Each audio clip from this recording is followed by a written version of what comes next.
STN Racing proudly presents the Four Corners Racing League, coming to you live from the Monster Mile Virtual Dover International Speedway, for the Cottonwood Liquors 150. Glad to have you along for the ride, everybody. Jacob Hitz here with you for the call. It's an empty seat next to me right now. We're working on getting somebody to fill that seat. Zach Johnson, our producer, as always. Everybody is on the grid and ready to go.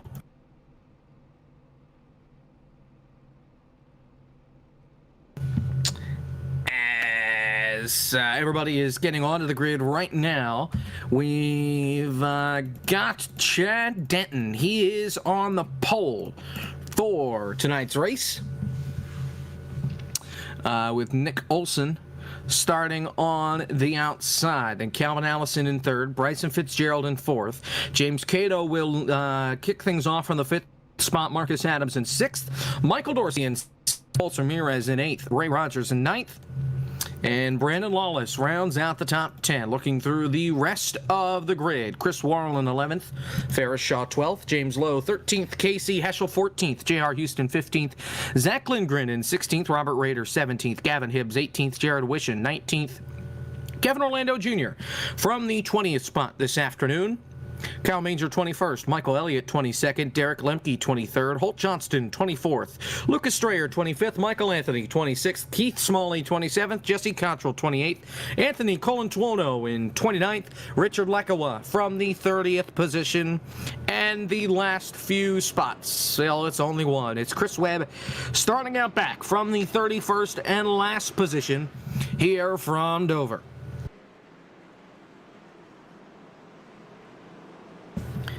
Track temp, hot. 120 degrees right now is the way the track is. Wind out of the north 2 mile an hour, humidity 55 mile an hour, or 55 mile an hour, 55%, air temp 78 degrees. We will get the green flag this time around, as we learned with FTF-GNS earlier on this weekend. So here we go. It's Chad Denton and Nick Olson going to lead us down to the green flag to get this race underway. 150 laps are up on the board. It was initially 120. They decided to tack 30 laps more onto it, make it a little bit longer, and hopefully make it a better show for you. Denton and Olson lead us down off of turn 4 into the restart zone. Green flag. We're racing from Dover.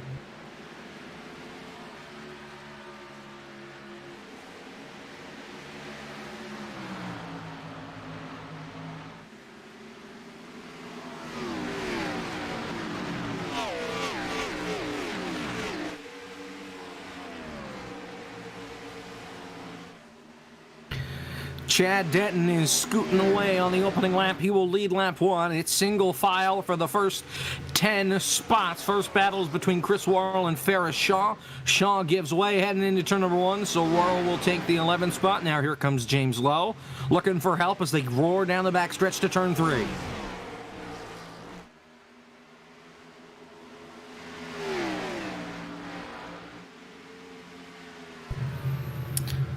See a lot of guys getting loose early on. It's going to be a theme of the afternoon as here comes Ray Rogers sending in and up the inside of Brandon Lawless. Chris Worrell still running his throwback scheme. He'll slide underneath as well. The 83 is gone. Now he's back. As Ray Rogers picks up the spot, he's now in the 9th spot and will stare down the back bumper of Michael Dorsey. He looks to the inside of Roberto Ramirez. Ramirez shuts the door on him getting into the corner, and now here comes Worrell back underneath Rogers.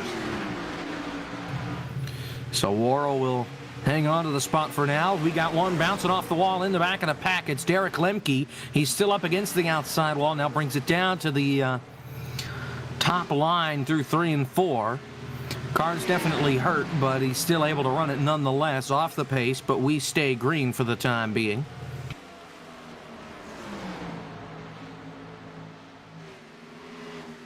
Battle for the lead. Here comes Nick Olson. Chad Denton's going to pull over and let Olson fly on by. Nick Olson to the top spot in the 24 E-Racer Chevrolet.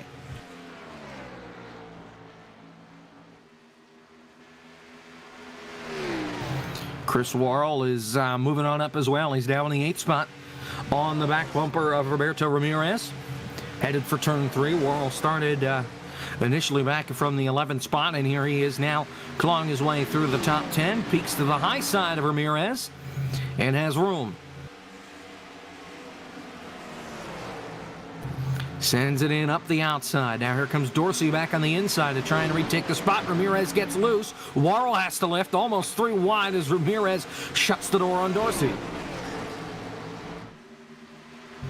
And they're all going to make it through just fine for now. Worrell still hanging tough on the outside, even off of 4. He'll take the spot away at the line, and Ramirez will give way into turn 1.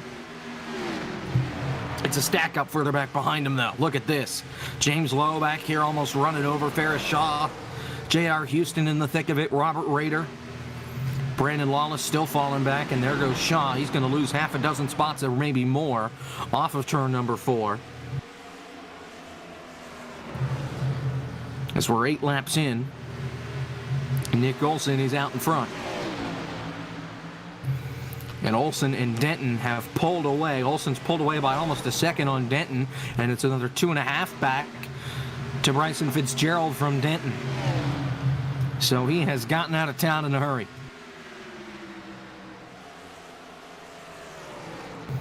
Worrell gets by James Cato now. Cato now battling with Ramirez. No, that's Ray Rogers, rather. And Cato slides to the 8th spot.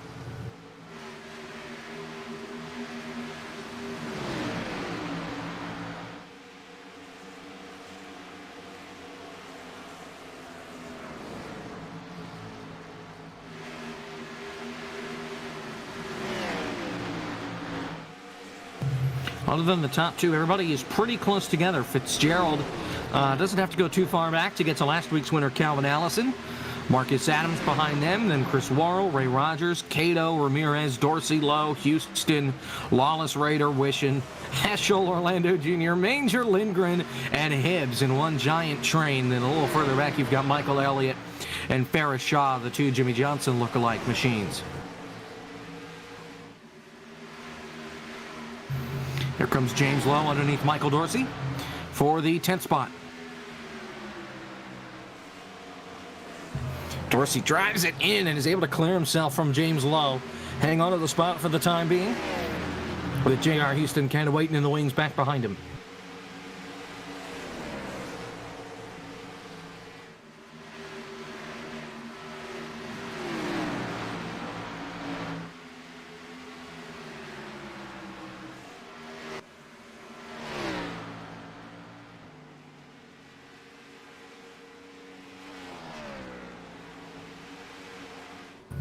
As the field keeps roaring around. Here in Dover, we are 13 coming to 14 laps complete. 150 laps up on the board, with Nick Olson pulling away out in front.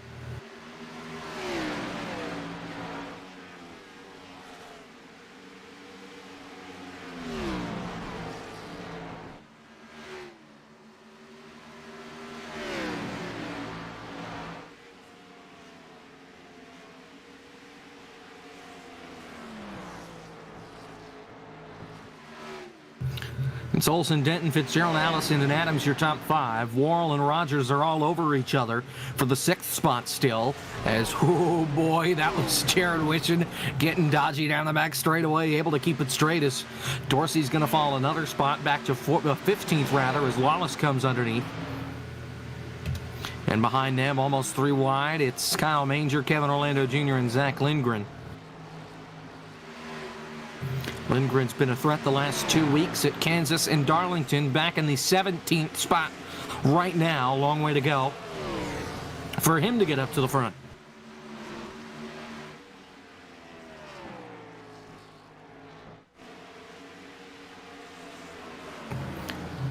James Cato here with Chris Worrell. This is for 7th as Ray Rogers was able to get by Worrell and get back into the top 6. Here comes Cato underneath. And trying to make it stick off the corner. They're both a little sideways. And he'll take the spot into turn 1. And now here's Roberto Ramirez on the back bumper of Worrell off the corner.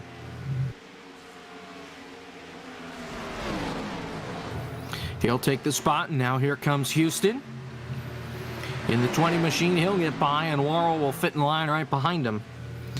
It's kind of like what we saw last week when Worrell started up at the front, moved forwards, and then fell back through the field as the first run went on. Lucas Strayer, who was in the last position, he has parked the car and gone home for the night early, just 19 laps into the race.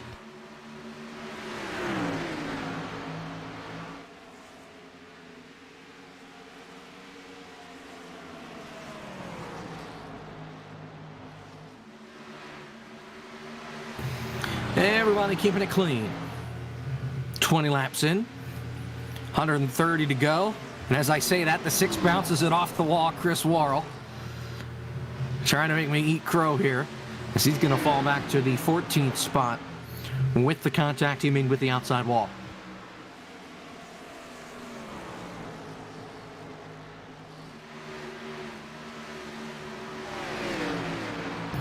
Lindgren right behind him. He's going to pull to the inside and try and make it work. And he will. And Kyle Manger sending it in from way downtown. He will not be able to get there. And Worrell will slide right in into that 15th position.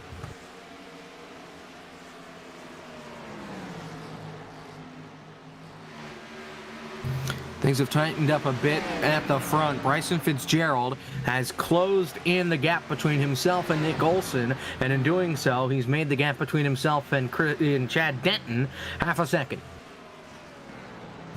Fitzgerald won 2 weeks ago back at Kansas in the wild race that we had there, before having a good run at Darlington, a good solid run before the chaos started. Got involved in some late wrecks.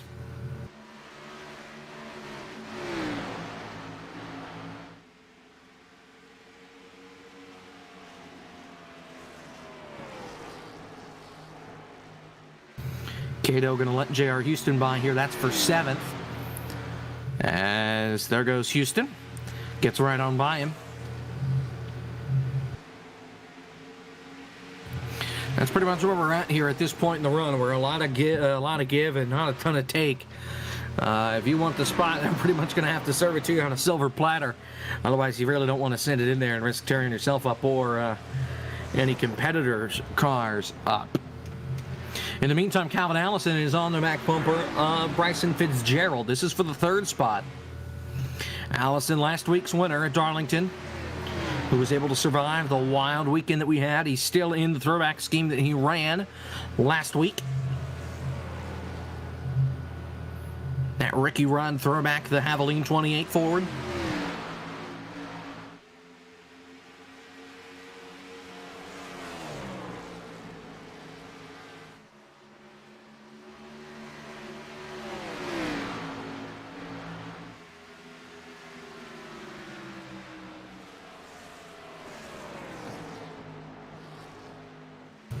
As their top 5 really hasn't changed. It's still Olson, Denton, Fitzgerald, Allison, and Adams. All of which, with the exception of Denton, have been strong the last couple of weeks. Olson had a shot to win it at Kansas. Fitzgerald won at Kansas. Allison almost won both of them. He won last week at Darlington. Marcus Adams has been a threat in back-to-back weeks. As Fitzgerald catches the apron in turn 1, that's going to open the door for Calvin Allison here off of 2. Side by side for the 3rd spot. And he's gone. Calvin Allison into the 3rd spot.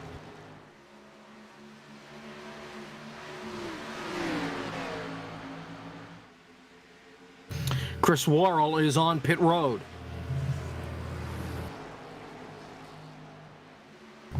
He's making his first pit stop of the night. He's already 1 lap down. Derek Lemke also made a stop after that contact he made with the outside wall. He's 2 laps down.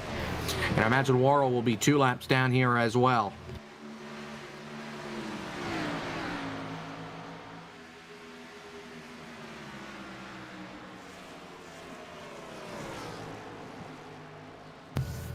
Looks like Worrell will escape with just being 2 laps down, but here comes Allison on the back door of Chad Denton for the 2nd spot.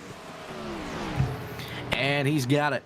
Calvin Allison into the 2nd spot, and he's almost 0.7 of a second back on the leader, but he caught the apron a little bit off of 4. And Denton still able to be there with him, but down here comes Fitzgerald looking for the 3rd spot. And he will take it. Marcus Adams also enters the picture right behind him. As Bryson Fitzgerald that last time around was the fastest car on the track.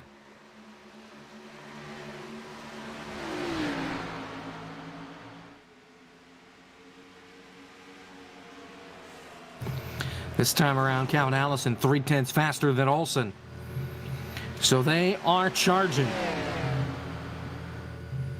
here at Dover. 30 coming to 33 laps complete. We're around 1/5 of the way there, just more than 1/5 of the way there. here at Dover.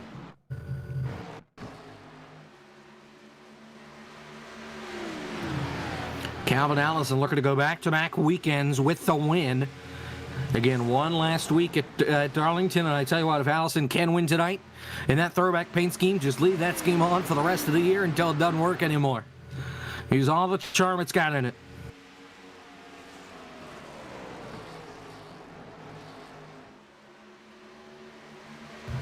Off of 2, Fitzgerald lurking back behind him as well in the Florida Gators machine.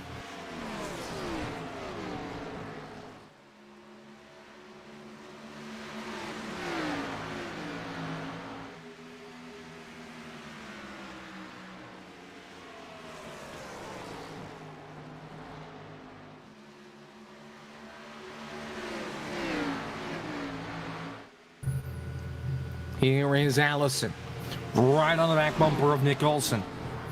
And I think any mistake that Allison gets out of Olson, he'll be ready to pounce for the lead.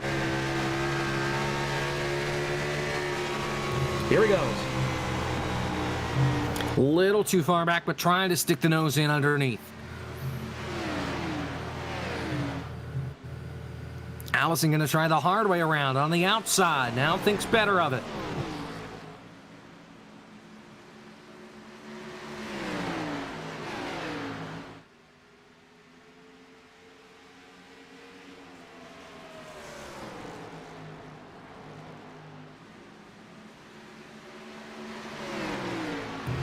And what in the... Oh my gosh, Nick Olson just hit the warp away button. I know that's not what happened, but he warped away. It threw Calvin Allison off. He got sideways and hit the wall.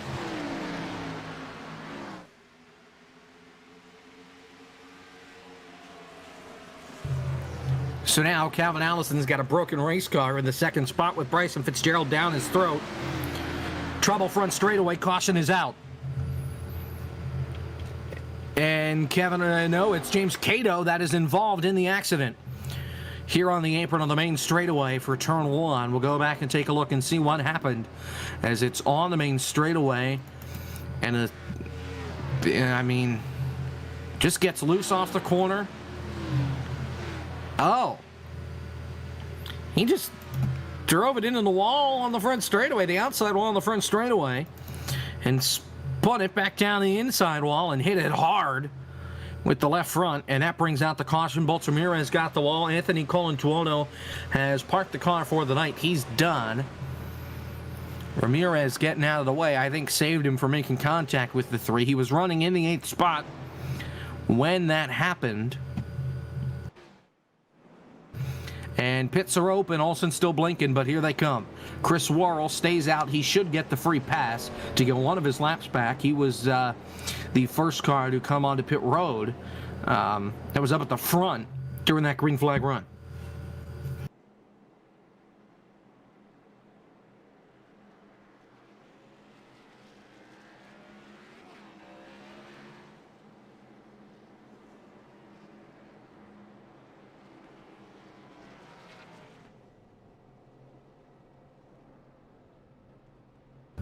We'll watch the race off pit road here to see who can get it done. Ramirez having some trouble getting into his box.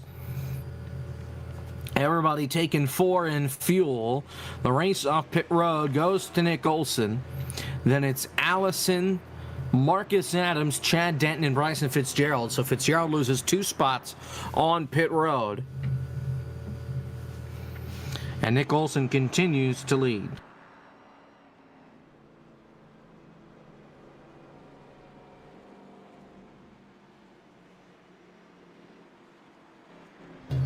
Fitzgerald says he lost those spots because he was trying to turn his microphone on, so that way the drivers could hear him in iRacing. Nick Olson continues to lead the way here at Dover. We're going to go side by side as we're under our first caution of the afternoon. 40 laps are complete. Nick Olson, your leader here at Dover.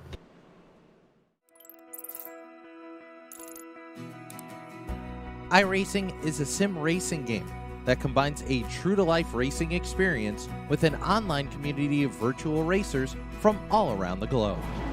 iRacing offers a multitude of officially licensed cars and tracks, laser scan, with millimeter accuracy. Their car models and mechanical systems are based on real-world physics and engineered in cooperation with manufacturers and race teams.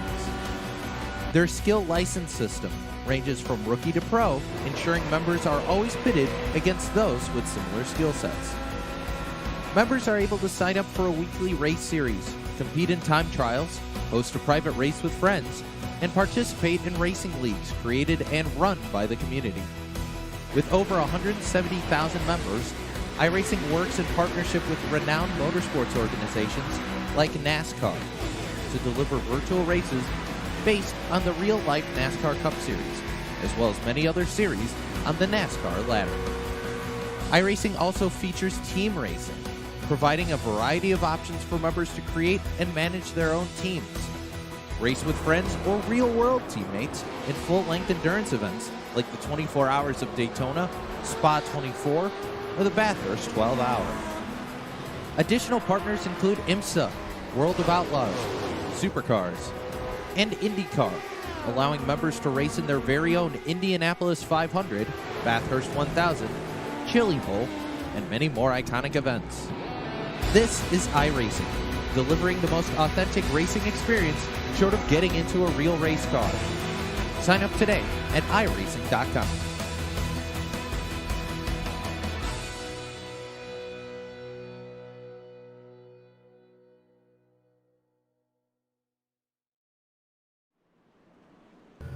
We welcome you back here into the Monster Mile, the virtual Dover International Speedway, as we are getting ready for the restart here in the Four Corners Racing League. The Cottonwood, oh darn, I forgot the name, the Cottonwood Liquors 150 here at Dover. I'll get it right at some point tonight. Nick Olson continues to lead here after the first caution flag of the night and the first pit stops. Jacob Hitz and now Joey Tevin here joining you for the call as he slides in a little late, but better late than never in this case as field comes through 3 and 4. Olson's on the gas. Green flag. Great jump by Olson in the lead there, getting multiple car lengths over that next row of cars as we go through turn 1 and 2 for the first time on this restart. This is only the second time that these guys have been able to run on fresh tires this close together, so things could get a little chaotic out at the back, and we'll keep our eye on it. But for the most part, it looks like everything is straightening out up at the front. Marcus Adams in second, Calvin Allison third, then Fitzgerald, Denton, Wishon, J.R. Houston. You've got James Lowe, Ray Rogers there, Zach Lindgren. That's your top 10 as they continue to scoot through turn 2. Big mover I'm noticing already. We're not even a third of the way through the race, and Jared Wishon 19th to 6th right now, and look at him. He's all over the back of the next pack of cars. Lindgren as well has made his way from the back to the front, started in the 16th spot. He's now in 10th, fighting with Ray Rogers and James Lowe for some spots in the back half of the top 10. As looks like Lowe trying to get by Rogers. He might be able to do it here in 3 and 4, but Rogers has been strong up on the high side. Well, that low line, excuse the pun, is always dominant here at Dover, and it is proving to be so as Lowe's still going at Rogers. I think he might have cleared him through that corner. And Michael Anthony just going to say, yep, excuse me, pardon me, sends it in under Zach Lindgren. Got a big run off of turn 4, and he's going to try and take this all the way to the bank here in turn number 3. Sends it in down on the down towards the apron of the racetrack. Lindgren fighting hard on the outside. We've seen the outside work a little bit for some of these guys, especially if they're able to pinch the cars down underneath where they have to get out of the gas and give them room. Yeah, the outside line, it can work when you're on new tires and you can sweep it around the outside, but as these tires start to age, it is quite a bit more difficult to hang it out there, especially when you start to get some rubber up there and you get all the way up into the bumpy gray area. That's the no-go zone. Jared Wishon falling back here now, almost outside of the top 10 as Robert Rader sticks it in underneath of him. You talked about Wishon, how he was up almost inside the top 5. Well, party's over. He falls all the way to the back of the top 10 train. But he's able to get himself in line in front of Zach Lindgren, falls back to the 11th spot. You said it is a train around here right now. I'm seeing about 10 cars, nose to tail, only a few side by side. You would think this was an Amtrak train running in Delaware here. There's only, I see the number 45, that's Jared Wishon. He's almost at the back of the train, but there's still a couple cars tagging along. And I think we're going to be stuck like this for quite a while. Until Oh, trouble. Michael Dorsey gets turned. No, that's not Dorsey, but we've got a crash here on the front straightaway. The 29 is around. That is, if I can get to him, that is Michael Dorsey in the 29 that got turned sideways. He gets turned into the outside wall on the main straightaway and comes back down the racetrack. He was battling Ferris Shaw. Shaw got loose and just hooked Dorsey into the outside wall. Hard hit to the inside wall for Dorsey. And who in the world? Chris Webb sneaking it in here on the flat. You'll see him coming to frame. He gets loose off the corner. There you see the initial contact between Shaw and Dorsey. Dorsey slams into the inside wall, and then from the left-hand side of your screen, Chris Webb, whoop, right through there. I don't think he quite snuck through there. I think there was a little bit of car contact and a little bit of wall contact, but he still lives another day. It's better than T-boning that car, but you can see on the replay here, there's no contact. It was just, oh, yes, there was contact. It started with the Lowe's car coming down, just getting loose off the corner, and there's just nowhere to go for anybody there. Yeah, Webb lost control of the car there coming off the corner when he got on the brakes and got out of it to avoid running into the back of Casey Heschel. That's when the thing got sideways on him, and you're right, he did hit the inside wall, and then he did bounce off of the 29 right there with the back half of the right side of the race car. But for the most part, we've got folks staying out. Casey Heschel, Chris Webb are two that are coming in, and it looks like they are the only two that is going to come onto pit road other than Shaw and some at the back, Lakoa, Dorsey, Cato, Kevin Orlando Jr., Keith Smalley all coming in, but those at the front are staying up front. We saw in that replay Chris Webb shooting it through the bottom. I honestly think he might have been better off just sticking to the top, but when you're in the race car, that is literally a split-second decision. So we can talk about different decisions they should have made all we want from up here in the nice comfy commentary box, but when you're in the car and you see cars spinning in front of you, you gotta send it to one gap and you can't change your mind. Once you commit, you're committed. Well, and I'm not sure he really had a choice. Like I said, I think he lost control of the race car, getting on the brakes and getting out of the throttle, trying to avoid the 49 in front of him, that the car just got loose on the banking, and he had nowhere to go but down the racetrack or running into the back of the 49. See Nick Olson in the 24. He's trying to fake some guys out, or he's just trying to run lower on the banking to save a little bit of fuel. That is a strategy that I've seen some people do, not at Dover necessarily, but if you run on the flat part on the apron and not the banking, it does save like a minuscule amount of fuel. I don't know if that's actually going to matter in a race like this, but that is a thing that you see some of the top drivers do sometimes. To be completely honest, I think he's just bored and is looking for some fun. I think any way that he can entertain himself inside the sim rig right now, he's going for it. But he is staying on the apron here in 1 and 2, so you may be right to the fact that he is trying to save a little more gas than everybody else. You have to keep in mind that these guys pitted 13 laps ago. This is the second caution that they've had in that time span, and we are under 100 laps to go, so really they can try and make it on one more stop, and maybe that's the plan for Olsen right now, but it's going to be pushing it. Indeed, we've only just gone past a third of the race length here. We're going to restart on lap 55. We'll have to see if anybody here can get a better start than last time, or if Olsen will just be able to streak away again. Maybe a little more prepared with Marcus Adams on the front row, since both have been known to play games on the restarts. We've seen it the last couple of weeks. But we should get 1 to green here this time around under the pace car. Honestly, with the way these guys were gridding up, they were ready to go. I thought we were about to go there. I didn't realize we were only 2 to green. But now we go around one more time. Everybody's extra prepared today, it seems. You can see Marcus Adams trying to pull alongside, maybe trying to scout out where he's going to hit the gas when Olsen does. And for some of these guys, they may be getting in their lines a little bit early, like we saw the last time around, just to kind of see what the top side is like. If they haven't been up there much, see what they can and can't get away with as far as tire spin on the outside when they get to the restart, so they don't go and kill half the field because they don't. They get surprised on the restart and expect the car to do one thing, and it does the complete opposite. It's Nick Olson and Marcus Adams on the front row to bring us back around here for the restart. Then Calvin Allison in third, Bryson Fitzgerald fourth, Chad Denton fifth, J.R. Houston sixth, Ray Rogers seventh, Michael Anthony eighth, James Lowe ninth, and Robert Rader, excuse me as I choke on air, in the 10th spot. It's Olson and Adams bringing us back, and Olson's not wasting any time. He's on the gas. Green flag. Yet another fantastic start by Nick Olson. It just seems like he's leaving all these guys in the dust, but I tell you what, Marcus Adams, he's not letting him get away. He's not quite all over the back of him through turns 1 and 2, but you can definitely see that car's a lot closer than it was on that restart before.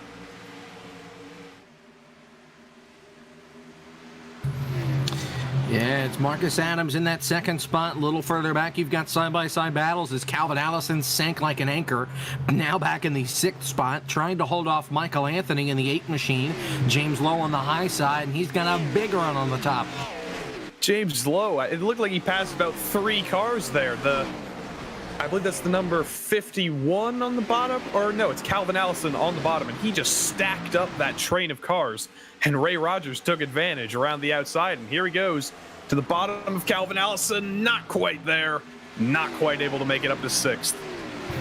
Yeah, Allison has a strong car, minus the contact he made with the outside wall when Nick Olson blinked out in front of him, scared him, and he got loose, and he wound up in the outside wall. Other than that, Allison has a really strong race car and is just trying to make his way back up to the front. Again, he restarted from the 3rd spot. He's fallen back to 6th and has a lot of angry folks behind him.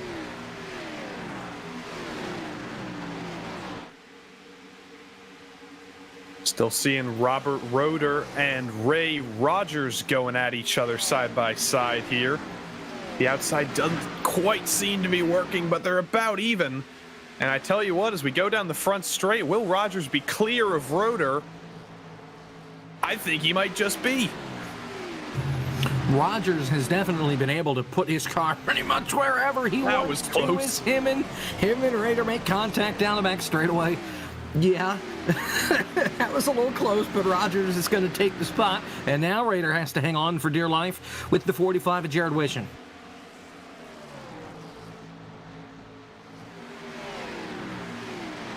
It's like we've seen earlier on in the race. If you get sent up into the high line, especially high, you're not trying to go for a move. You lose all your momentum, and then when the field's as close as it is here, you're just going to get absolutely freight trained. If you don't get clobbered by somebody else and wind up in the wall with how close everybody is. Speaking of close, about 3 cars under a blanket here for the 2nd through 4th. Here comes Bryson Fitzgerald on the inside looking for 2nd.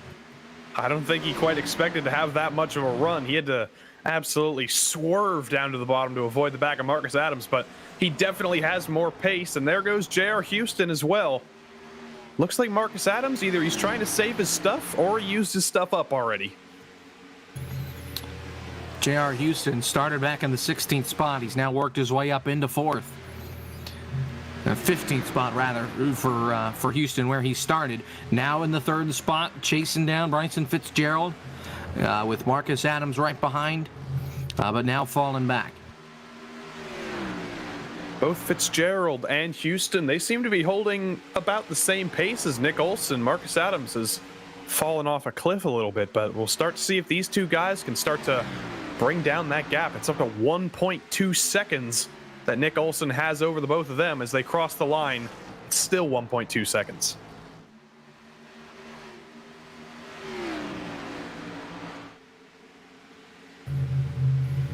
Yeah, Olson, this is pretty much what we saw in the first run of the race, where Olson pulls away from everybody else, but then, slowly but surely, the rest of the field is able to close back into Olson. We'll see if that happens here later on in the run.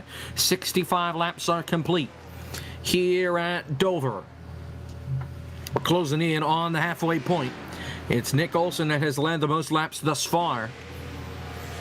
With now Bryson Fitzgerald in second, J.R. Houston third, Marcus Adams fourth, Chad Denton in fifth, but he's under some fire from Calvin Allison and the rest. I tell you what, on that last lap, Bryson Fitzgerald a full 10th faster than Olsen, but on this lap that we just finished, he was a 10th slower. So that advantage he had in the lap before, he just lost it all. And now you can see J.R. Houston, he's coming back. So I think Fitzgerald might have had an especially good lap there, but this one's not an especially good lap. Here comes Houston to the bottom. I think he's going to go for the move here in turns 1 and 2. He barely has a nose on the inside, but the 9 isn't going to defend that too hard. He's going to almost go up into the bumps on the very, very high side. And these two are going to be slowing each other down even more.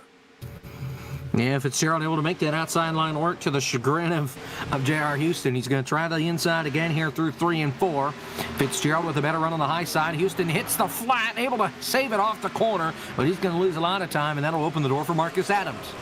That's a dangerous game going that high. There's bumps up there that will instantly send you into the wall, but he stuck 2 wheels in there and got away with it. But what you can't get away with is putting 2 wheels on the apron. That's never going to be a fast line.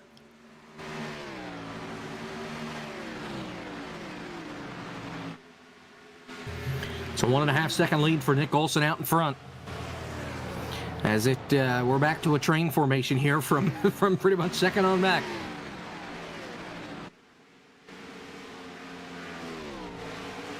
Yeah, like you said, train from second on back. I'm not really seeing anyone trying to go side by side right now. It looks like a bit higher up, Chris Webb is going for the move on Jarrett Wishon. But Webb definitely has some damage on that car. A little bit slow on the straights, but they are going side by side here into 1 and 2. It looks like Jarrett is struggling a little bit. Saw that earlier in the day as well. As the run goes on, Jared Wishon falls further and further back through the order. But right now he's chilling out in the 14th spot. Chris Webb out in front of him. Bolts Ramirez bobbing and weaving off of turn 4. Here comes Michael Dorsey. Remember, his car was destroyed after that last caution flag. They pieced it back together, and he's going to come roaring around the outside of the 41 off of 2. And neither of those guys, Dorsey or Webb, seem to be too shook up from that accident. Both of those guys making their way through the field very, very quickly.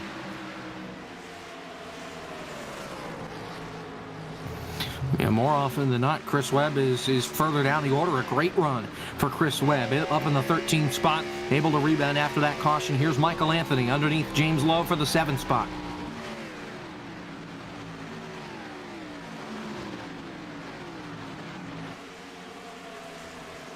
Bolts Ramirez with another huge wiggle off of turn 4. That car, I would say it's out of control, but he's doing a good job controlling that thing after losing it off the corner. But that all the way down, almost to the inside wall off of turn 2. That thing is evil. I thought we lost him there. We kind of lost him behind the wall on that shot, but he came back. He's still alive, and he's still rolling. But those tires are not going to be happy if he keeps losing the rear like that. I don't think the driver is very happy at the fact that he is losing the rear of the car like that, to be completely honest. Cannot be having too much fun driving a race car when it's slipping and sliding like that constantly, every corner of every lap. And it's hard to stop doing that, because once you heat these tires up at a place like Dover, where the straights are so short and you're turning for so long, it's extremely difficult to cool those tires back down, and you're just kind of in a holding pattern of, oh, I heated the tires up too much, can't cool them down, oh, I heated them up again, oh, I heated them up again. And like we've seen, you're just kind of sitting there flailing until finally they give you a little bit of a break. Yeah, either you bring out the caution or somebody else brings out the caution, because they're in the same boat as you are. As we are past halfway, 150 laps on the board. We have 74 to go, coming to 73 to go this time around. As it's Nick Olsen, Bryson Fitzgerald, J.R. Houston, Marcus Adams, Chad Denton, your top 5. Michael Anthony, Calvin Allison, James Lowe, Ray Rogers, Robert Rader. That's your top 10 right now, as these guys continue to roar around the speedway, and for the most part, everybody is able to keep it clean in this run. Tell you what, Bryson Fitzgerald is starting to bring that gap down just a little bit. Last lap for him was about a tenth faster than the last lap for Nick Olsen, but then again, on this next lap, Olsen responds back. So every time Fitzgerald brings that gap down just a little bit, Olsen reverses it. So that's going to be pretty frustrating for him. I'm giving him my all, and I can't even make up thousandths of a second. But he's just got to keep going at it, hope for a mistake from Olsen, and try and hunt him down. Or hope those tires fall off, as we are coming up on 40 laps on this set of Goodyear Eagles. We're going to step aside and go side by side. You won't miss a thing here from Dover International Speedway. Nick Olsen, your leader in the Cottonwood Liquors 150. Here from Dover. We're back after this.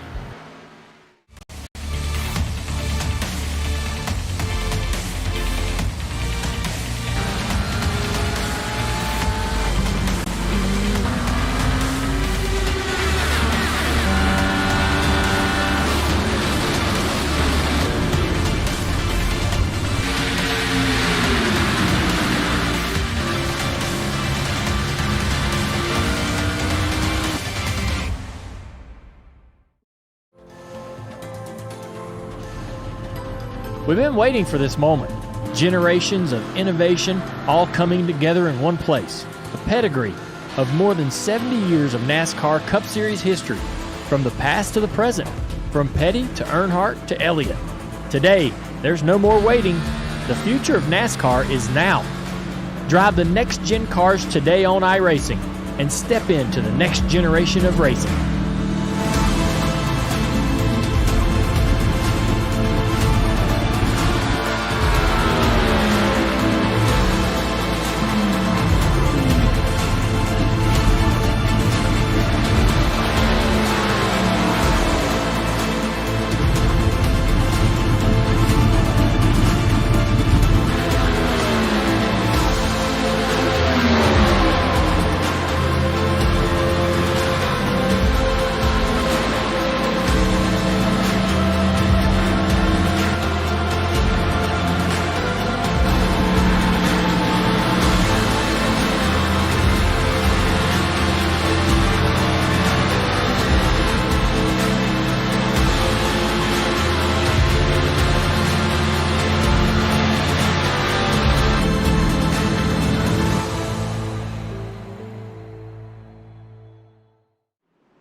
We're back here at Dover International Speedway. Pits are open as we are under our third caution flag of the afternoon. It involves James Cato once again.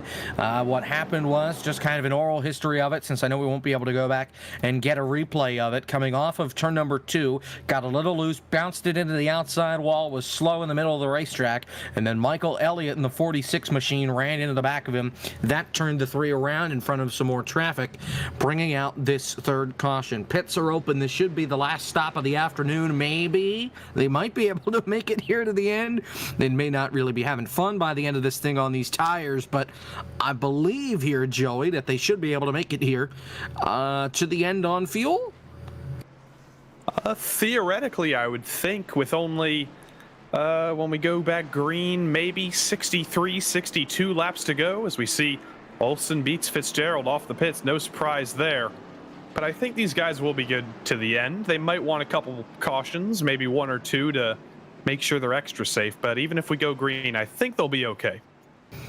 Michael Anthony jumps a couple of spots into the 3rd position. Marcus Adams 4th, J.R. Houston 5th, Chad Denton 6th, Calvin Allison 7th, Ray Rogers, Derek Limke, Zach Lindgren are your top 10. Here is the replay of why we are under caution. There you see, gets loose, hits the outside wall, and here comes Michael Elliott, whammo, and around goes the 3. Yeah, you could see the 3 just barely clip the apron on the bottom there, and that just sent him up the track into the wall, and unfortunately nowhere to go. Here we go. You see right here, there's just a tiny little clip there, and then nowhere to go there, and that's Cato smacked into the outside wall. 2 cars damaged, but other than that, it wasn't too much of a pileup.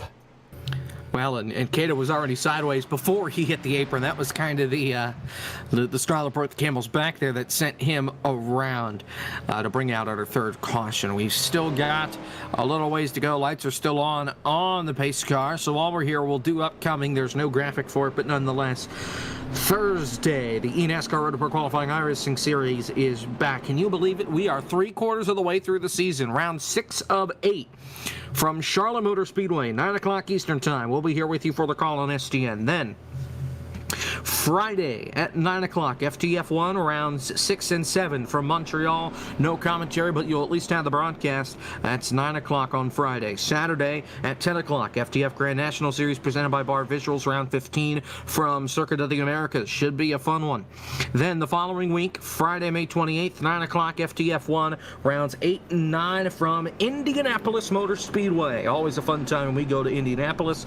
Saturday, May 29th, 10 o'clock, FTF GNS once again from Lucas Oil Raceway. And then 2 weeks from tonight, Memorial Day Monday, 8:20 Eastern Time, Four Corner Racing League from Charlotte Motor Speedway.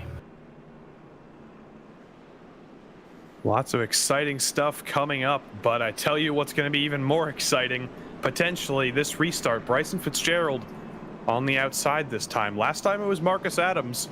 He's down to 4th here, so it'll be a new face starting on that outside front row. We'll see if Fitzgerald can get a more comparatively good jump than Adams did before. Have to wait and see what Fitzgerald can do, if he's willing to be at risk of jumping the restart to try and stay close with Nick Olsen, depending on what game he decides to play on the restart. Again, it's Olsen and Fitzgerald the front row, then Michael A. Anthony and Marcus Adams, J.R. Houston, Chad Denton, Calvin Allison, Ray Rogers, Zach Lindgren, James Lowe. That is your top 10. As we come through 3 and 4, the pace car will come off the high banks and come onto pit road. And we will try this again through 3 and 4. We're on the gas, green flag. At risk of sounding like a broken record, another good start by Nick Olsen. But I tell you what, Bryson Fitzgerald, that was a much better start than we've seen from some of the other outside starters this race. And Fitzgerald is all over the back of Olsen here. Is he going to go to the bottom into turn 3? Yes, he is. And I tell you what, I think Fitzgerald is not going to quite be able to make it to the lead. Olsen does hang out on the high side there. Yeah, Olsen kind of pinched him down, but that is no doubt the best restart we've seen out of anybody on the front row, not named Dick Olsen. But now here comes Michael Anthony. He's looking for this second spot, kind of lurking behind Fitzgerald. The top 4, all under a blanket off of 2. Michael Olsen was something like a full second faster than some of the other cars through the pits. I don't think he just took 2 tires. He just had a fantastic pit stop, and that promoted him quite a few positions on that pit cycle, and he is hanging out very well in 3rd. He's currently under attack from Marcus Adams, though. Well, according to ATVO, Michael Anthony came onto pit road but did not pull into his box, but it says he's on fresh tires, so I don't know how that worked out. I think it's just ATVO being broken. That's not possible. If Anthony missed his box, there's no way he would have come out 3rd behind 2 guys that pitted, because Anthony was in the top 10 when they came onto pit road. So I'm not sure what's up with that. They're 3 wide further back. Oh my goodness. Zach Lindgren, Kyle Manger, Ray Rogers. Rogers and Manger make contact, and up the hill goes Rogers. Robert Rader there as well. Yeah, Rader hit the back of Lindgren's car a teensy bit there. I don't think it caved anything in, but there was definitely a little bit of a bonk there. 3 wide usually doesn't work at most tracks, and especially Bryson Fitzgerald is getting sideways and almost got, I think he did get hit by Michael Anthony. They all kind of congested back behind Nick Olsen, and he's able to hang on. Here comes Calvin Allison storming up the outside for 4th on Marcus Adams. J.R. Houston lurking back there as well. Kyle Manger holding up everybody behind him. Whatever Michael Anthony's magical pit crew did to that car, it worked, because he is all over the back of Nick Olsen now. Fitzgerald, a scary moment there, but luckily the field was just spread out enough after the restart that we didn't... Oh, trouble. Chris Worrell around. Robert Rader involved. Big crash. Robert Lekoa, Kevin Orlando Jr. involved. They all pile in. Holt Johnston goes around at the last second. Big crash. Big junk on the front straightaway, and the caution's out. And right as I was saying that we got away with avoiding an accident there, further back in the pack, we saw how close those guys were getting. Some 2 and 3 wide, and that is quite a few cars absolutely packed up down the front straight at Dover. Chris Worrell got loose underneath Ray Rogers fighting for position. He bounced off of Rogers down into Robert Rader. Nowhere for Rader to go. He went head on into the inside wall, came back up the racetrack. Alekawa nowhere to go. Kevin Orlando Jr. took a hard shot to the back end of the 6 machine in the middle of the front straightaway. There you see the hard impact for both guys, and they come back up the racetrack. It's a self-cleaning racetrack, but when you hit the inside wall, because of how close it is, you're going to come flying back up into traffic. Absolutely. That's why self-cleaning, it's a little bit deceptive, because especially when those walls are as close as they are and as bouncy as they are. When you've run Dover in iRacing, you know it's a familiar sight to see cars landing on top of you, and Dover is very much a good place for that. There is the 53. That's a massive accident into the inside wall, and a few drivers just absolutely packed it in. The 46, or the 47 rather, that was a scary moment there, absolutely locking the brakes up completely sideways, but I didn't see any contact there, so that was a great job by the driver of the 47 back there. Holt Johnson. He managed to not hit a thing. Maybe have gotten a 1X for losing control right here. We'll get it on board and get the viewpoint from Holt Johnston's, well, roof, not really his eyes, but on top of the car nonetheless. And in a Days of Thunder inspired car, it is fitting, I guess. Oh, I think there's a little bit of a clip there, but other than that, ooh, sideways, and everyone else avoids them. Very, very lucky there. Came to a stop right before he would have hit door to door with the 6, so he got very lucky that thing stopped on a dime before it would have stopped with assistance from the 6 car. As right now we are under caution once again. We're going to get a restart close to, but not under, 50 laps to go. And in the carousel of rotating faces starting outside Nick Olson, this time it'll be Michael Anthony. And you wouldn't think that with him in second place that he started 26th in this race. He's made up 24 positions, and he's going to be our next starter on the outside. We'll see what he can do to fight Nick Olson. That's the beauty of long races. You can start out back and still have a shot to win if things go your way.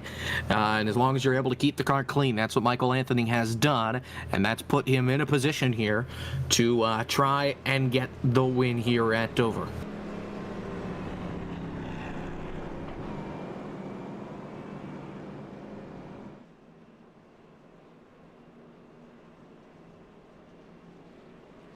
Everybody stacking up here. We'll be going green momentarily. You can feel the pressure. It's palpable when you're in the car on iRacing, even when you're just running an official race.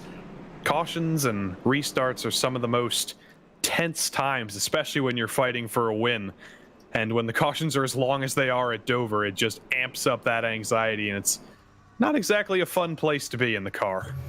And we're adding one more lap to that. Lights are still on the pace car, so we will get the green flag next time around, which means we will have 52 laps to go on the restart.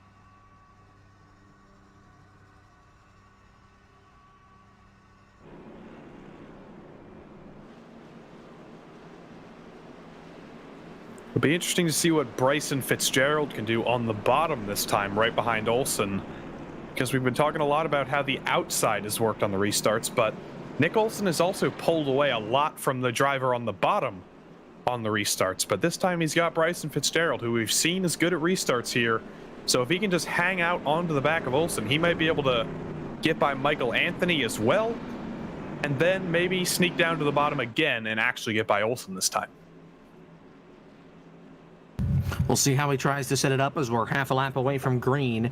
Nick Olson, Michael Anthony, Bryson Fitzgerald, Marcus Adams, Calvin Allison, your top 5. Then J.R. Houston, James Lowe, Kyle Manger, Zach Lindgren, Chad Denton. That is your top 10 here on the restart. Probably not the last restart we get, as here we come through 3 and 4, getting ready for the restart.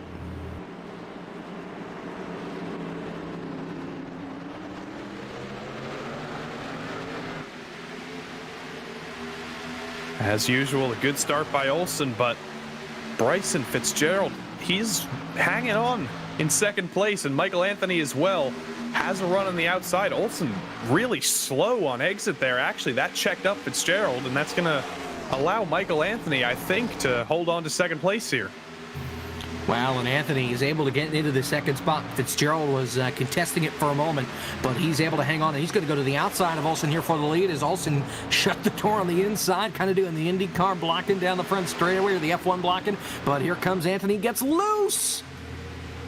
Oh, my goodness, and Chad Denton, They got away with it again. Yeah, I don't know how. And Calvin Allison, hello, P2. That's exactly what Nick Olsen wanted to see. He saw these guys absolutely. They were coming, and they were coming fast, but now they've all fallen back a couple tenths of a second. They've both heated up their tires quite a bit, and now he's got a pretty new face in Calvin Allison trying to chase him down. 49 laps to go this time around, and that's the problem. Nick Olsen's so fast, everybody wants to beat him. Problem is they're going to wreck each other trying to get by him.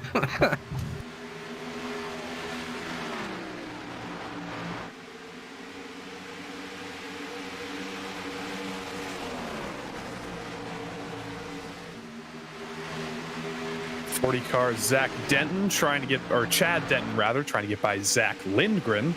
This is the battle for P9, and Denton easily clear Lindgren down to the bottom into turn one, and he's going to start to try and chase down James Lowe next.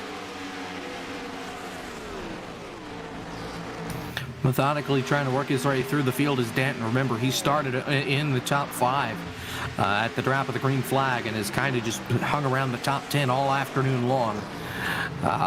Trying to claw his way back up through the field here and get himself a good top 5 finish. He's got a long way to go as here comes Lindgren back on the inside. Big old wiggle on the top there, but still he's holding position in the corner. It wasn't quite far enough up, or wasn't quite far enough back rather, for Lindgren to send it to the bottom there. But up front, I'm seeing the gap just rubber banding like it has been for the entire race. Allison runs a faster lap, and then Olsen responds again and runs a faster lap, and the gap is just stagnated at about 2 or 3 tenths of a second. We'll see as they cross the line here. Has Allison brought it down this time? No, it's exactly the same. Yeah, the last 2 laps, they've been almost identical. Before that, Allison was running faster laps than Olsen. Now they've kind of balanced out again. As Kyle Manger makes his own little backstretch chicane, he's able to hang on and doesn't lose any spots in the meantime. Allison trying to close the door as Olsen kind of diamond in the corner. Allison just kind of keeping it glued to the bottom, at least in 3 and 4. Right now, Allison, he ran a lap 10th faster that last time by. Caution's out front straightaway, I'm sure. And it is, survey says, Michael Dorsey in the 29 is involved. He was stopped up on the outside wall, and he got turned around by the 53 of Robert Rader to bring out the caution. Second, oh, that was, I don't really know if I would blame anyone on that. That was just a little bit of 2 cars meeting in the middle, and Dorsey getting turned at high speed down the straight. They were lucky not to collect anyone else with that, but wow, that is a terrifying sight and probably one of the fastest crashes you can possibly have at a track as short as this. That's like a Bristol wreck. And how about Derek Lemke, the new fire suit award? He's gonna need it. He just crapped his pants trying to avoid that. Holy cow. And Holt Johnston, another avoidance of a sure wreck. We saw him getting sideways as well as we ride on board here. This is going to be terrifying.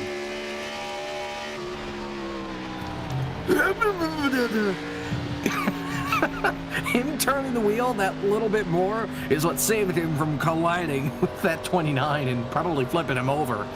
As pits are open and everybody but 2 folks are coming in. It's the whole pack minus Robert Rader, Casey Heschel, and Michael Elliott, as well as Kevin Orlando Jr. Everybody else is on pit road getting tires and fuel. It's an interesting choice from Rader. We'll see if he comes in the next time around, but he didn't get any damage from that accident turning Dorsey, so I don't think there's any reason for him to come in for repairs, and he was running. Oh, that was close. That was close off of pit road. It looked like they went through each other on my screen, so that was... Well, they definitely did, but the important thing is that Nick Olson beat Calvin Allison off pit road. It was only by about a tire, but they were able to make it happen. It sounds like they're going to trying to listen to race control. I'm not sure if they're going to assign a blame to that. If they give it to Rader, it would send him to the back anyway. If they don't give it to Rader, then he's probably going to be your race leader. Michael Elliott is coming in, so that leaves 3 on older tires. Casey Heschel hasn't pitted in a while. He's got 24 laps on his tires. That's an interesting decision from Rader and Heschel and Orlando. When there's only 3 cars staying out, I'm not sure that old tires are going to be able to keep you up front. Nick Olson is going to have so much of an advantage, and he's only going to have to pass 3 cars or even 2 cars if he gets a good restart. But still, it's going to be very difficult. It sounds like Casey Heschel is asking for an EOL so he doesn't have to start at the front. So it might just be Rader and Orlando Jr. here on the front row. But still, it could give Nick Olson some trouble. You got to keep in mind that he is not setting the tone on the restart anymore. That now belongs to the 53 of Robert Rader. Yeah, I can't blame Casey Heschel for asking for an EOL here. It is a strategy move, but I can speak from personal experience. When you're starting at the front of a race, you haven't been having the best day, and you're on the oldest tires, and you have a hungry pack of drivers on new tires trying to hunt you down, you really don't want to be up there, and you don't want to be the guy who stacks up the whole field and wrecks a bunch of cars. But Casey Heschel staying up there, and he has not been given any oil penalties. We're coming to 1 to green here. All right, well, this will be interesting. Hopefully KC doesn't follow my lead, and these 3 cars staying out on old tires, Robert Rader, Casey Heschel, and Kevin Orlando Jr. We'll see if they can hang up front for just a little bit. I don't think they'll be able to hang on for 40 whole laps, but if we get a chain of cautions, maybe they will. And Nick Olson is going to be stuck on the outside for the restart. I mean, that might be the place to be. He's going to be right behind Heschel, who has the oldest tires in the field, but Michael Anthony is behind 2 cars, and Olson's only behind 1 car. So it'll be interesting to see how that works out. We'll be going green in approximately 2,000 feet, and this is probably going to be the most exciting restart of the race. Our producer, Zach Johnson, is calling his shot, saying that they're not going to make it to turn 1. We're going to get a stack-up wreck here on the restart, and we'll make it about 500 feet before Barney has to throw the caution flag once again. We'll find out. Pace car's in, and Robert Rader's not wasting any time. He's on the gas, and Nick Olson is boxed in because of Calvin Allison on the bottom. Casey Heschel in front of him, slower and in his way into turn 1. They tried to send it 3 wide around Casey Heschel, and Olson getting absolutely shuffled out 3 wide. Oh, they're gonna die. Heschel, there it goes, right in front of Olson, and he's in it. Olson's in it. James Lowe. Olson hard into the wall. He gets hit by Holt Johnston. A big wreck down the back straightaway, and it takes out the dominant car of the day, Nick Olson, and he is furious on the radio with Casey Heschel. Yeah, I cannot blame him for asking for an EOL there, but honestly, I think I might have just brought it back through the pits. Hold on. It's hard. Let's take a look at the replay, because I'm not putting that on Casey Heschel. All right, we'll take a look at the replay. We got to take a look at the replay there, because there was more than what I initially saw. You're going to see when they come off of turn number 2, Allison's going to come up the racetrack from the bottom and come up into Heschel. Heschel then has to lift, and then he gets hit by the 8 of Michael Anthony, which gets him sideways into the 9, and it goes from there. I don't put that on Casey Heschel. He was trying to not kill Calvin Allison and instead got turned from behind. Yeah, I don't put the blame on him there either, so we'll put our apologies to KC for the initial blame there, but that's just a lot of cars in a small space and a couple cars that stayed out. Calvin Johnson did just force up just a little bit, and when there's that many hungry cars coming down that back straight, there's the 47. Didn't quite avoid that one with Olson falling down the track. And I think also, once Olsen sees the replay, he'll get a better understanding of what happened there, and who to be upset about is he's coming onto pit road. Everybody does have a fast repair. He has not used it as far as we know. He really doesn't have any need to use it, or hasn't had any need to use it. So I would imagine he'll be back up to commission. The problem is he's going to have a lot more to go, a lot farther to go than he would have being in the 4th spot there on that last restart. I'm looking to see if Raider and Orlando are going to keep staying out here. I think they might, because I think they've seen that if we stack up the field again like that and we get, how many more laps do we have left? About 40 or so. So if we get a chain of cautions and we can't get this thing going green, these two might just be able to keep their spots up front. Yeah, we'll have a restart inside 35 laps to go. Here once this thing gets back rolling.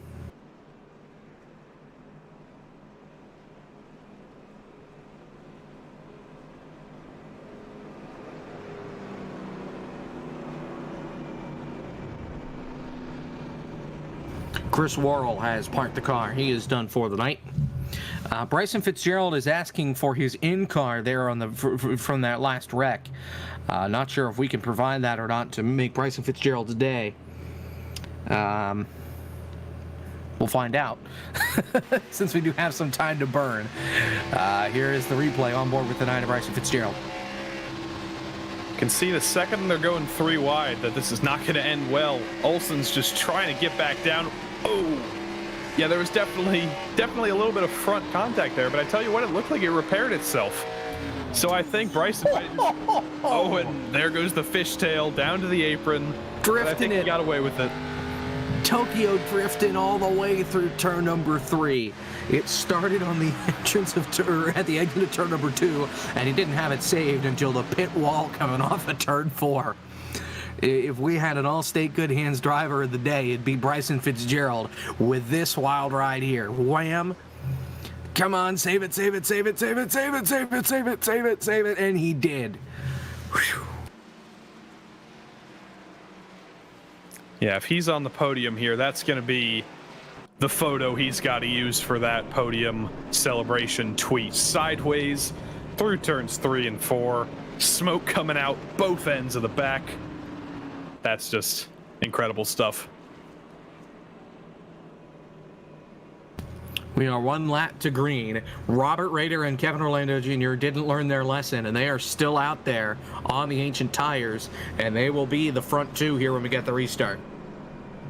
I mean, I think the lesson they learned from that restart was that this might have been the right move. If the rest of the pack on those fresh tires is going to get too aggressive and start fighting with each other and take each other out, these two might just be able to stay up there for the entirety of the race. But if it wasn't for the 49 being there, that big stack up wouldn't have occurred. He wouldn't have had to lift, and they would have been able to make it through just fine. This is the give and take of a strategy like this when you're on 20-something, or at least teen-something, lap older tires than the rest of the field. That is the risk you take. But we're going to go back to green here, and we'll see if we can get a couple more laps under green this time.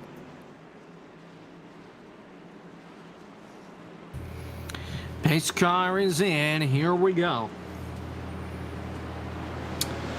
Through 3 and 4, back on the gas, green flag.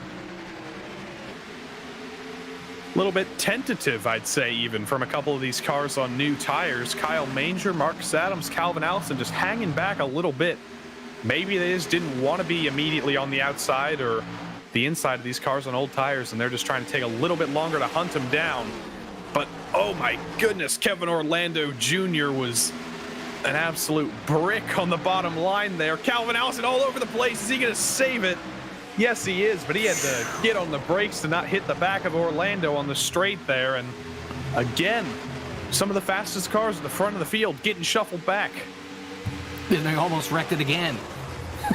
Marcus Adams and Bryson Fitzgerald almost beating and banging down the back straightaway. Here's the 25 of Kyle Manger and Kevin Orlando Jr. making contact. This is for second with Calvin Allison right on the back door. Almost a little bit of a punt from Calvin Allison to the back of Kyle Manger, but he keeps off the rear end. Oh, Marcus Adams is dead. He just lost it off the corner and couldn't save it and just aimed it straight for the inside wall, and the caution's out with 32 laps to go. That's very unfortunate for Marcus Adams. The damage doesn't look too horrendous, but yeah, he absolutely clobbered the inside of that wall. And again, one of the fastest cars of the day running into trouble here. Check out the replay here. I think he just got loose completely on his own and bang, right into the inside wall. He kept it rolling in a straight line, so I think if this was real NASCAR, they might have not thrown the caution there, but the caution was thrown for that. Geez, I saw someone further back. I think that might have been 4 wide, but that wasn't what brought out the caution. It was 1 wide, and unfortunately the track wasn't wide enough for that car to stay out of the wall. Yeah, and I mean, he had the right decision there by just hooking it for the inside wall instead of trying to save it coming back at the racetrack and potentially taking more cars with him. I mean, he's got a wrecked race car, but he also has a fast repair that he needs to use. So might as well take advantage of it here and just try and keep it clean. He'll now be back with Nick Olson on the restart here. But how about Kyle Manger slithering his way into the second spot? We really haven't talked about him at all inside the top 5. And here he is now, sandwiched between the 2 guys on the older tires, Robert Rader and Kevin Orlando Jr. Yeah, talking about capitalizing from others' misfortune, he's absolutely done that. No discredit to his own race performance, but we've seen Olson and Allison and Fitzgerald all run into trouble and get held up, but Manger able to slither through, like you said. But you see that lead car, the number 53, Robert Rader, he's lost both of his rear gunners now. He still has Kevin Orlando, but he now has Kyle Manger alongside him instead of behind him. And that's going to be a very, very interesting dynamic as we come to the restart. We're finally seeing the armor of the old tire armada being broken in. And remember, Kevin Manger, who the heck is that? Kyle Manger, how about? He is the teammate of the 24 of Nick Olson over at Kligerman Sport. So the 24 gets involved in an accident, slides to the back, enters stage right, his teammate to now dominate the race. Taking over the reins, and honestly, I think he is probably the favorite here. If we go green, Allison has been fast, Fitzgerald has been fast, but passing has been a premium among some of these fastest drivers. So once they finally clear Rader and Orlando, if that actually happens, the leader, Manger, he'll probably be the favorite here.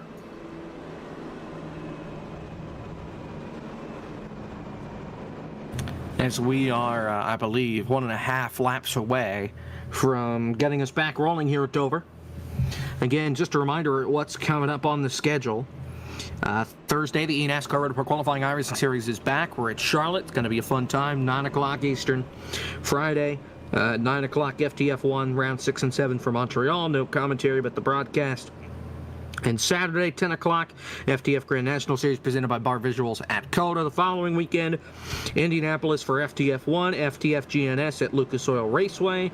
And then 2 weeks from tonight, Four Corner Racing League is back on Memorial Day for round number 15 from Charlotte Motor Speedway.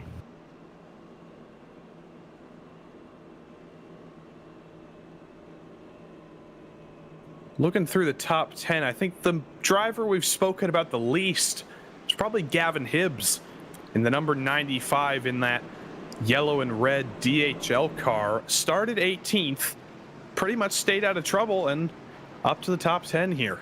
Good stuff from Hibbs. And right ahead of Hibbs, Bolts Ramirez. Remember, we were talking about him, about losing it halfway down the track 3 times in 2 laps. That car's still in one piece, and that car is in 9th place. So he got the caution he needed to cool down those tires and put a fresh pair on, and that car up into the top 10.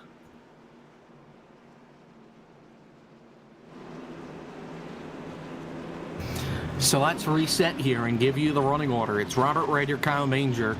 That's the front row. Then Kevin Orlando Jr., Calvin Allison, Bryson Fitzgerald, J.R. Houston, Chad Denton, Zach Lindgren, Roberto Ramirez, Gavin Hibbs is your top 10. Here we go. Raiders on the gas, Manger asleep at the switch, green flag. And I tell you what, Manger falling back there, that's giving Orlando the bottom. I'm not sure if he'll be able to stay there as, yeah, Manger, you can see those new tires really giving him an advantage on entry, and they're just going to drive away from Orlando. Allison almost gets into the outside wall, and now I think they saved it. No caution yet.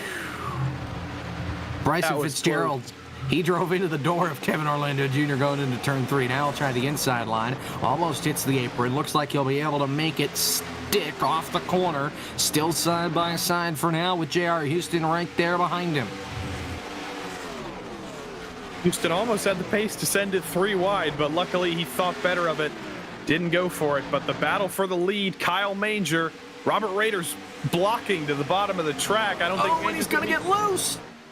Too happy about that. And that's going to allow Calvin Allison to come all over the back of Manger. Are we going to go 3 wide into the corner here? No. But I think Manger and Allison are finally going to dispatch of Robert Rader. It's over. It's done. Kyle Manger and Calvin Allison have conquered the lead once again. So it's Kligerman Sport and then Calvin Allison up at the front. We've seen it all afternoon long. It's not over and done with for Bryson Fitzgerald, though. He's still got Rader in front of him, and that car is definitely holding up these cars with the faster or the newer tires in the middle of the corner. But here comes Fitzgerald to the bottom. Now he gets to set his sights on Manger and Allison. He drives up the track a little bit. That was close as well, but he's clear into third. Calvin Allison 2 laps ago ran the fastest lap of the race. So he's on a mission. Problem is he's got to try and get by Kyle Manger. They're running identical laps right now. We're coming to 22 to go. And you want to talk about differing journeys to get where they are. Calvin Allison started 3rd, and now he's in 2nd. Kyle Manger is in 1st, and where did he start? 21st. Like you said earlier, it just goes to show that in a long race, never give up, because anything can happen. And like Kyle Manger's seeing right now, a 20 position deficit, it's nothing. He can make it up easy. I thought Nick Olson was going to use the chrome horn on Kevin Orlando Jr. He didn't have to, but he thought about it. He's now up into the 9th spot.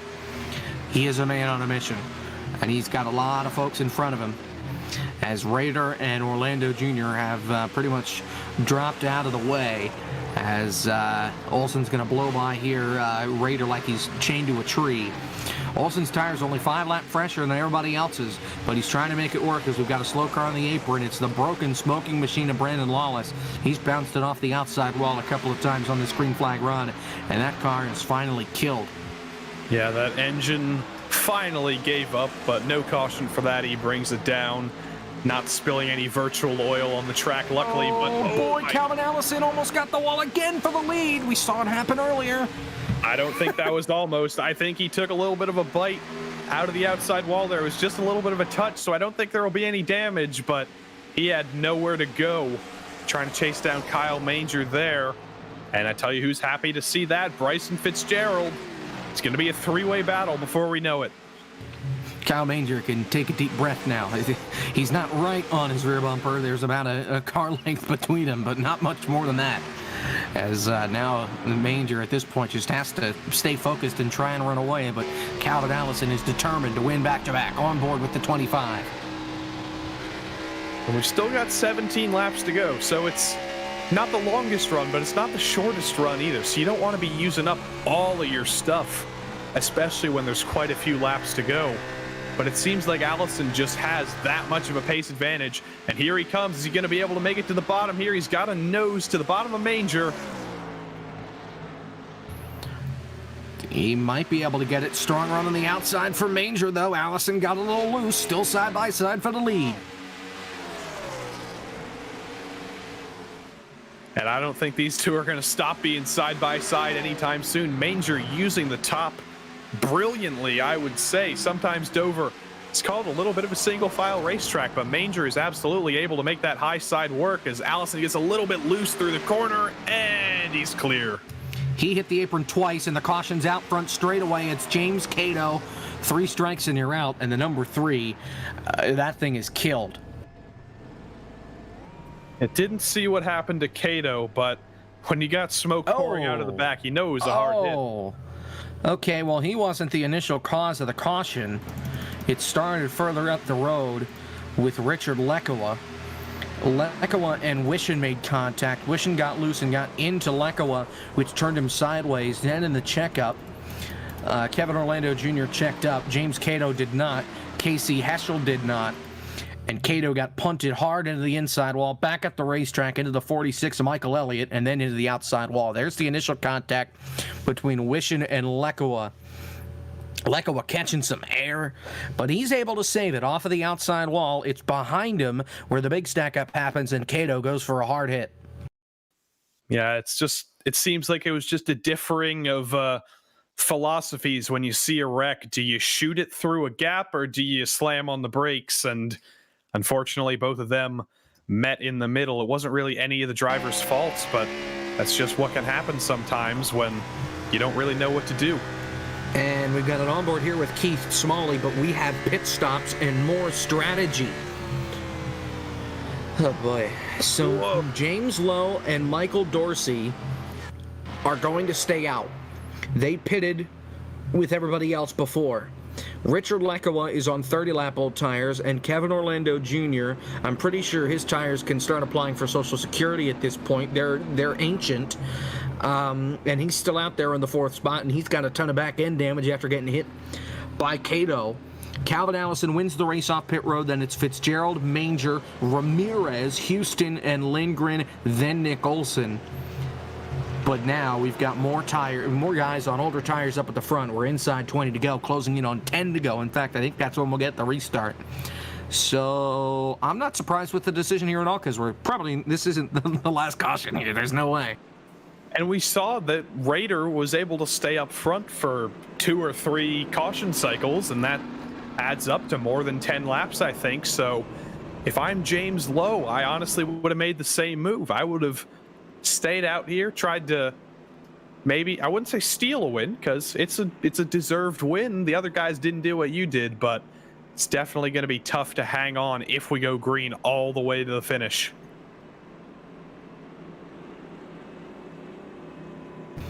And if you're James Lowe, you just got to hope that the guys that stayed out with you are not the caution, and it's only the people behind them, because that makes your life easier. Plus, then you still have the army of 3 behind you that are on the same or on similar tires that you are, that can help slow down everybody else and give you that insurance policy. His best competition's probably Michael Dorsey, and he's got damage on the right rear of the car.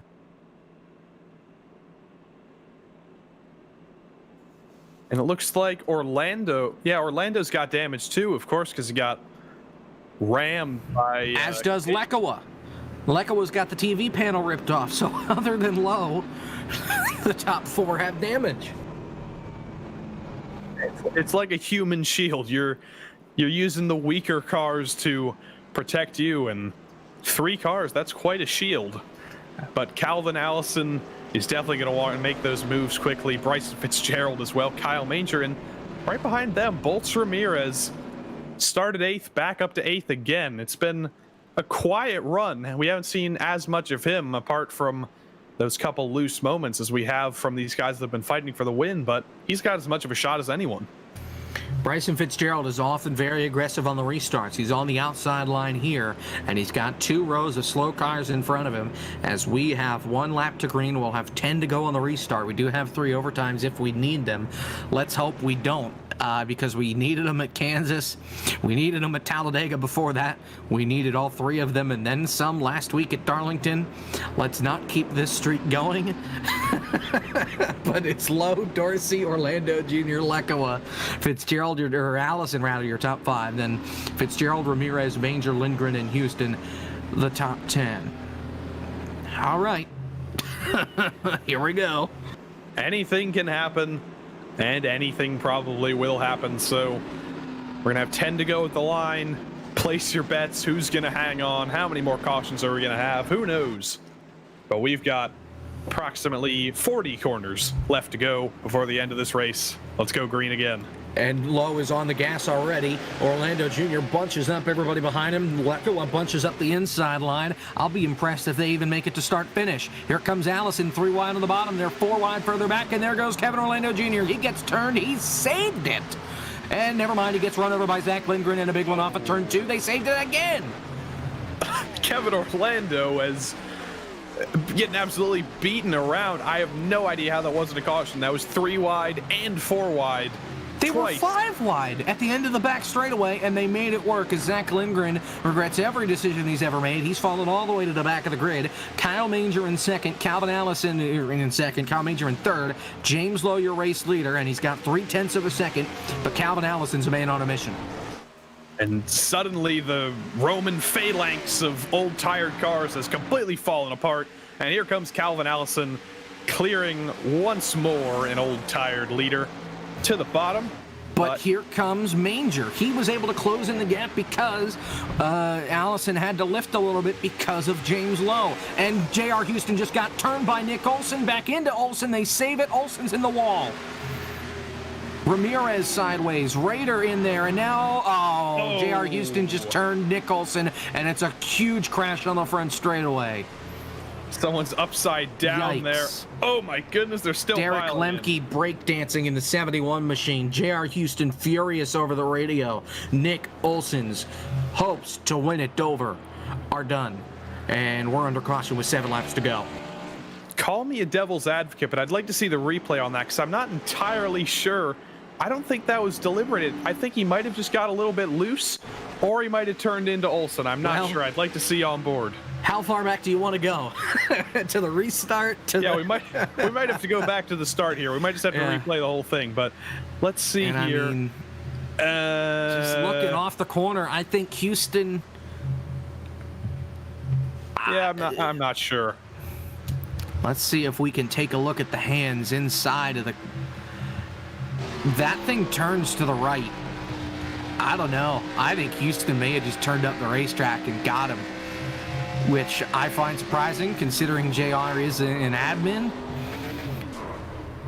But I mean, that thing was not coming around on him. He just turned dead right on Nick Olson and turned him off the corner and caused a giant pileup. Gavin Hibbs, Michael Elliott, and more. Marcus Adams in another one. Michael Anthony. A bunch of Michaels. See the hands. You just right there. I don't know about that, man. I don't know. I think that's a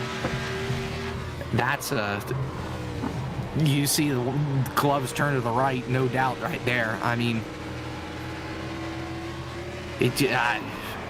man, oh man, not a fan of that. Well, what we've also got going on, other than this pile up, as we see the breakdancing number 71 a couple more times. I saw the 47 absolutely pile in here, but what I was going to talk about, Calvin Allison, Kyle Manger, Bryson Fitzgerald, they are back together and they've got no old tired cars in front of them. So this is going to be a straight up dogfight to the end here between the fastest cars in this latter stage of the race. No penalties have been given yet because of that accident, but I would imagine that they will be coming. As Calvin Allison, Kyle Manger, Bryson Fitzgerald, they're your top 3. Really, they should have one more set of tires left, but they're not going to take them here. They're just going to stay out, and I guess at this point, with 4 to go coming to the line, what's the point of taking them? And we are going to have an unofficial green-white checkered here. Basically, we're going to have 2 laps to settle it in regulation. If they come to the white flag, we try it again. If they make the white flag, the next flag ends the race.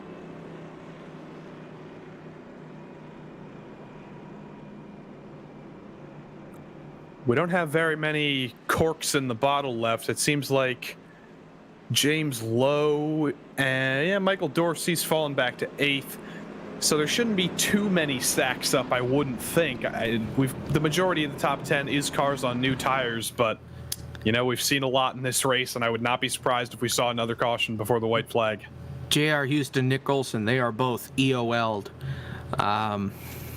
for their actions with that last caution flag, and that's going to be the extent of it. So we should get 1 to green here this time by. Let me just take a look here at the order and see who's junked. Zach Lindgren, he's not here. He went home. Nick Olson is still on pit road trying to get whatever's left of his car fixed. Cato's back on pit road. He's 2 down. J.R. Houston's 1 down. Brandon Lawless, who was broke earlier, he's a lap down. Olson is going to get off pit road in time. Chad Denton is on pit road right now. He is going to get... Or no, he towed. I'm not sure why. But he's going to fall a lap down. So we're going to have 23 cars on the lead lap. I think it'll probably only come down to 3 of those cars. Allison, Manger, Fitzgerald. They've been, I guess I'd say, the stars of the last 50 laps of this race. And now we're finally going to see them together at the front. Manger has been good on the outside. We saw him a couple restarts ago be able to have a fantastic restart, sweep around the outside. But Allison, starting from what is technically the pole position on this restart for the first time in this entire race, I think. So it'll be interesting to see what kind of jump he can get. If Fitzgerald can follow behind, we're in for a show here. I was going to say to our producer, can we get a close-up of that, please? The smoking modify that is Derek Lemke. How is that thing still running? It's amazing things you can see on iRacing sometimes. Here we go, restart time. Allison and Manger. Oh. Yeah, that was a restart. Allison checked our buddy up. Volts Ramirez almost took out James Lowe. We're racing, 2 to go, and they're already almost 3 wide back behind him, but Fitzgerald's going to take the second spot away from Manger off of 2. Saw a little bit of a Gauss gun back there. One car into the other, just pushing forward. Bolts Ramirez in the front of that up to 5th, but Bryson Fitzgerald up to 2nd with only, I think we're going to take the white flag here. White flag. Next flag ends the race. Blocking back behind, Robert Rader turned into the outside wall, dead. Big crash. It's only him, though. He's going to need a hospital for sure. Here they come off of 2. More crashing almost. Jared Wishon almost gets turned around. Holt Johnson gets turned around in the back. But we're still green, and Calvin Allison is going to go back-to-back. The Magic's not dead yet. He wins at Dover.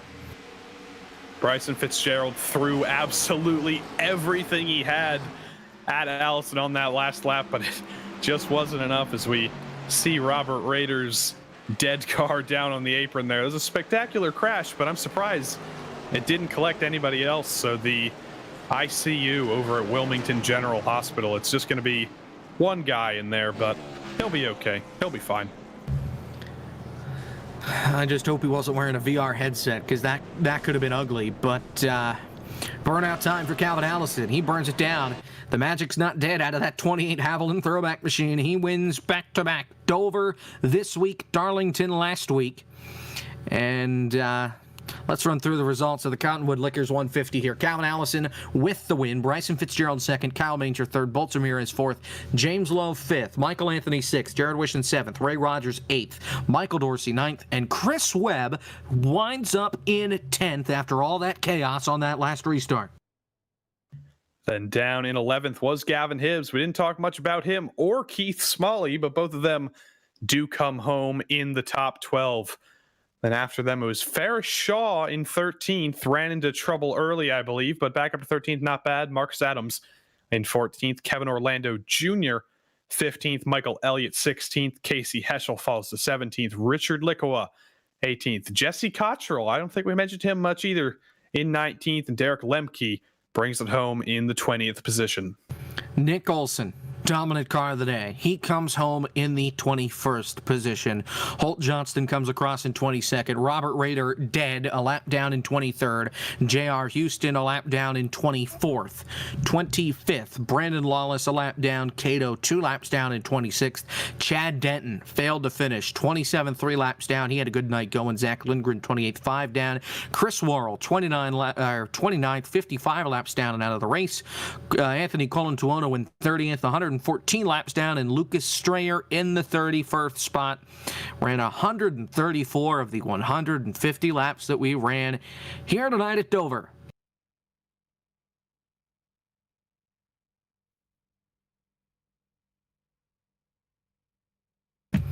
It's time to talk to the winner, Calvin Allison.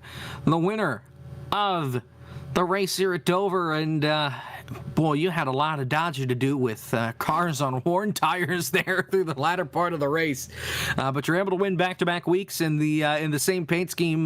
Talk about your day. It was a pretty tough race tonight.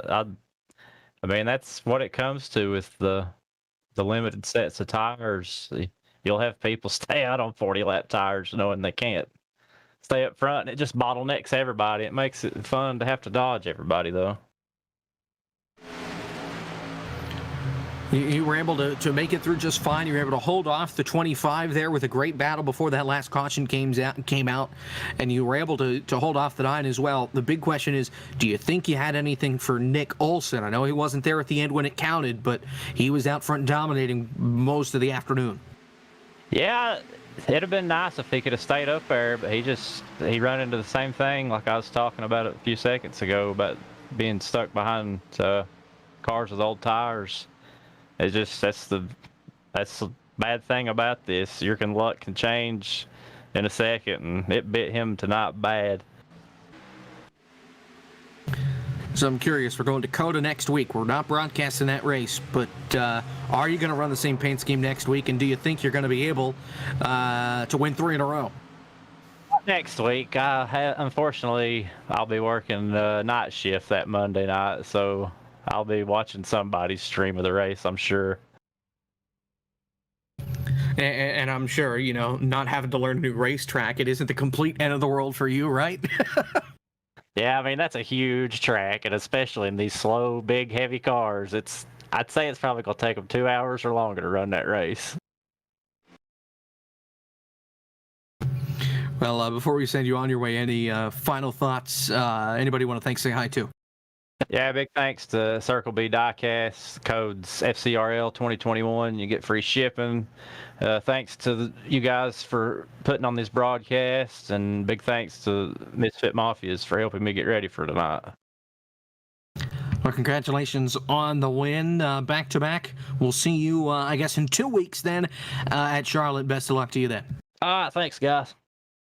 Calvin Allison, your winner tonight from Dover. Second place, Bryson Fitzgerald, standing by with Joey Tebben. And a long night for the driver of the number 9. Yeah, long night. That's an easy way to say it. Lots of wreck dodging, lots of close calls, but Bryson Fitzgerald, second place at the end. How was that from the inside of your cockpit? That was one of the most chaotic races I've ever been a part of. Just wrecks everywhere towards the end, trying to avoid them, trying not to wreck the car coming out of the corner, trying not to even wreck the car going into the corner with how loose it was.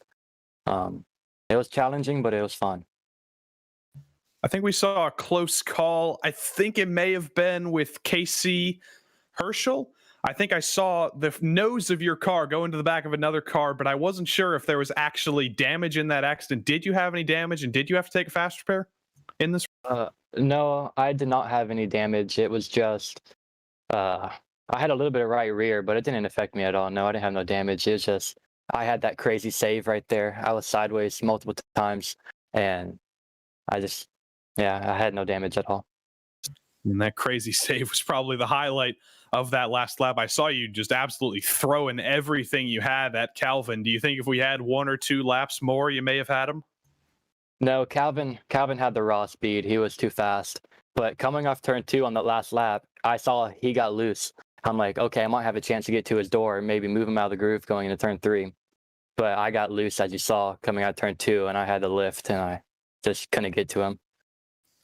Now, next week, we just heard from Calvin Allison that he won't be here for COTA. He's got to work the night shift. Are you looking forward to probably the longest track we're going to go to in some time? No, no, I am awful at COTA.